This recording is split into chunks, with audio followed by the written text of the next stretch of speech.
यह कहानी पूरी तरह से काल्पनिक है।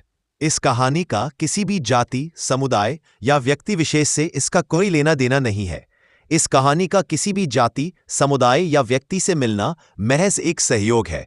इस कहानी में किसी की भी भावनाओं को आहत करने का कोशिश नहीं किया जा रहा है।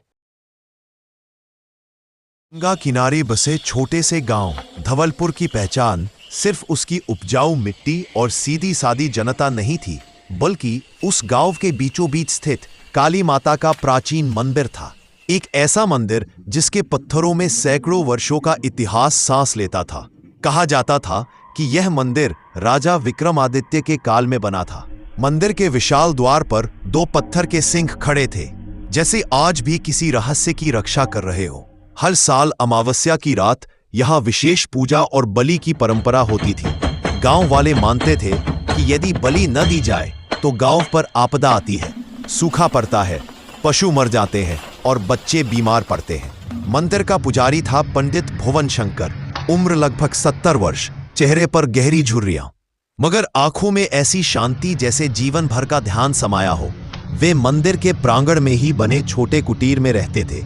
सुबह सूर्योदय से पहले घंटियां बजाते, आरती करते और गांव वालों को आशीर्वाद देते। परंतु भुवन शंकर के भीतर एक अज्ञात शून्य था। उन्हें अपने भीतर कुछ अधूरापन महसूस होता था, जैसे वे इस मंदिर के रहस्य को नहीं जानते, जैसे कोई अदृश्य शक्ति उन्हें पुकारती हो, पर वे उसका अर्थ नहीं समझ पाते थे। दिन बीतते गए, मौसम बदले, लेकिन मंदिर की परंपराएं वैसी ही रहीं। गांव में चर्चा थी कि इस बार की अमावस्या विशेष होगी। ग्रहों का दुर्लभ संयोग था। बुजुर्गों का कहना था इस रात माता स्वयं उतरती हैं, किसी न किसी के माध्यम से। भुवन शंकर ने उस रात की तैयारी बड़े भक्ति भाव से की। उन्होंने मंदिर को फूलों से सजाया, दीपक जलाए। जैसे जैसे सूरज ढलता गया, हवा का रंग बदलने लगा, पेड़ों की पत्तियां सरसराने लगी, पक्षी अपने घोंसलों में छिप गए। रात होते होते पूरा गांव जैसे किसी अनजानी बेचैनी में डूब गया। मंदिर के बाहर सन्नाटा छा गया। केवल दूर कहीं से ढोल की धीमी आवाजें आने लगी। गांव वाले बलि के लिए तैयारियां कर रहे थे। भुवन शंकर ने दिए में तेल डाला और धीरे से मंत्रोच्चारण शुरू किया। जैसे ही घंटी बजी, अचानक ठंडी हवा का झोंका आया, दिए की लौ कांपी और मंदिर के गर्भगृह में एक अजीब सी गूंज फैल गई। कौन है वहां? पुजारी ने धीमी आवाज में कहा। आधी रात बीत चुकी थी। आसमान काला, बिजली चमकती और मंदिर की छत पर कावे कांव कांव कर रहे थे। गांव के लोग, पुरुष और महिलाएं, बलि के पशु के साथ मंदिर के आंगन में पहुंचे। उनके चेहरों पर डर और श्रद्धा दोनों झलक रहे थे। मुखिया ने पुजारी के पास आकर कहा, पंडित जी, आज तो आप स्वयं बलि देंगे, ऐसा आदेश है। भुवन शंकर चौंके।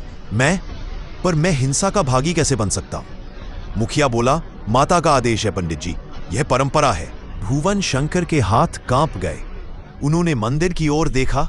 वहां अंधकार में देवी की मूर्ति स्थिर खड़ी थी, पर उनकी आंखों में ऐसा लग रहा था मानो लाल अग्नि की लपटें जल रही हों। भीतर से कोई आवाज आई, बलिदान दो, ये तो अहिंसा का मंदिर है। पुजारी ने कहा, बलिदान दो या विनाश देखो। पुजारी का मन द्वंद्व में था। एक ओर गांव की परंपरा, दूसरी ओर उनकी आत्मा। उन्होंने आंखें बंद कर ली और कहा, माता, सच्चाई क्या है? मार्ग दिखाओ। और तभी मंदिर की घंटियां अपने आप बजने लगी और पूरी जगह नीली ज्योति से भर गई। भुवन शंकर ने आंखें खोली।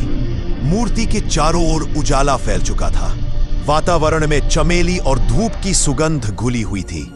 माता की मूर्ति अब स्थिर नहीं थी, वह धीरे धीरे जीवन रूप में बदल रही थी। देवी का स्वर गूंजा, भुवन, तुम युगों से इस मंदिर की रक्षा कर रहे हो, पर अब समय आ गया है कि तुम अपनी शक्ति पहचानो। पुजारी भय से झुक गए। माता, मैं केवल एक तुच्छ मनुष्य हूं। नहीं, तुम वही हो जिसने पिछले जन्म में मेरे नाम पर बलिदान रोका था, पर तुम्हारी आत्मा अधूरी रह गई। आज वह अधूरापन समाप्त होगा। भुवन शंकर के भीतर कुछ टूट गया। उनकी देह कांप उठी। माथे पर श्वेत की बूंदें चमकने लगी। उन्होंने महसूस किया कि उनके चारों ओर ऊर्जा का प्रवाह हो रहा है। उनकी आंखें बंद हुई और भीतर से आवाज आई, सच्चा बलिदान किसी जीव का नहीं, अपने अहंकार का होता है। बाहर गांव के लोग ढोल पीट रहे थे। पशु को मंदिर के द्वार पर लाया गया। मुखिया बोला, पंडित जी, जल्दी कीजिए। भुवन शंकर बाहर आए। उनकी आंखें अब लाल नहीं बल्कि गहरी नीली ज्योति से चमक रही थी। उन्होंने हाथ उठाकर कहा, रुको, किसी जीव की बलि नहीं होगी। भीड़ में सन्नाटा छा गया। पूरे भीड़ में सन्नाटा छा गया। सबने ऐसा चमत्कार पहले कभी नहीं देखा था। पुजारी के कारण इस मंदिर के रहस्य से पर्दा उठ गया और लोगों को माता की शक्ति का एहसास हुआ। तब से पूरा गांव माता की भक्ति में लीन हो गया।